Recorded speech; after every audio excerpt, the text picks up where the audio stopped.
députés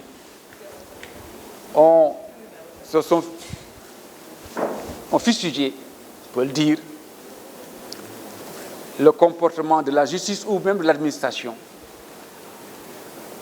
relativement aux élections en préparation.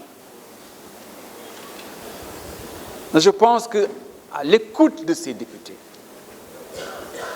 la conclusion est que plutôt nous sommes dans un pays de droit et que nous avons une justice dont nous pouvons être fiers. Vous savez,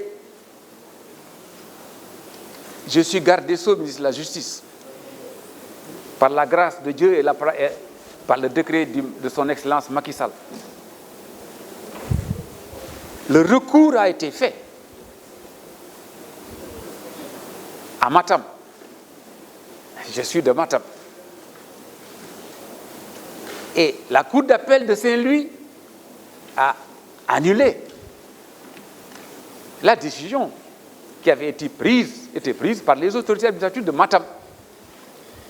Donc, objectivement, je pense qu'entre gens de bonne foi, que je suppose que nous sommes tous, si la justice, si le pouvoir politique avait la capacité de dicter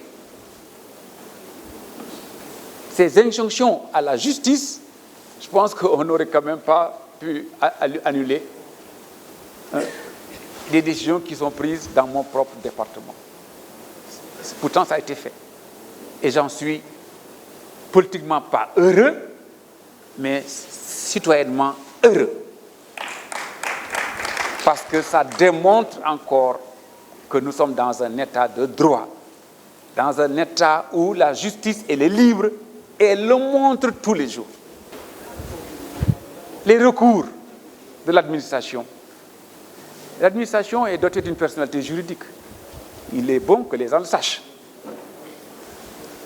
Autant les partis politiques ont fait des recours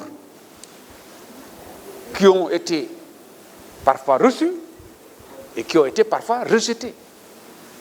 Autant les autorités administratives, si elles estiment avoir droit à saisir la Cour suprême, je ne pense pas que le ministre de la Justice ait son mot à dire là-dessus. Il appartiendra, comme il a appartenu à la Cour d'appel, de déclarer, de dire qui est recevable à agir et qui ne l'est pas, de dire qui est bien fondé à agir et qui ne l'est pas. Il appartiendra à la Cour suprême qui est saisie de dire si les recours sont recevables ou si elles ne le sont pas. Et si les recours sont justifiés au fond ou s'ils ne le sont pas. C'est ça que je voulais vous dire en remerciant encore une fois les honorables parlementaires que vous êtes. Je vous remercie.